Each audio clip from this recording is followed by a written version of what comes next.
maniwala kayo sa sarili nyo.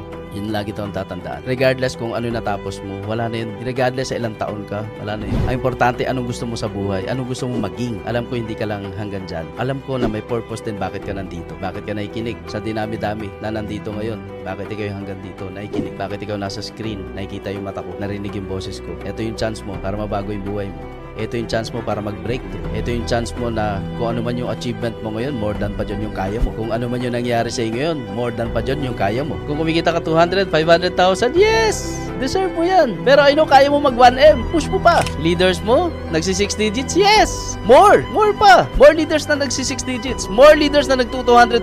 More leaders na nag-car achiever. More leaders na nakahit ng first million. More leaders na nagpa 500,000. More leaders na achieve nila yung gusto nila. And dun sa mga nakakatikim na ng ginhawa sa buhay, always remember na patikim pa lang yan kung anong tinatamasa mo ngayon.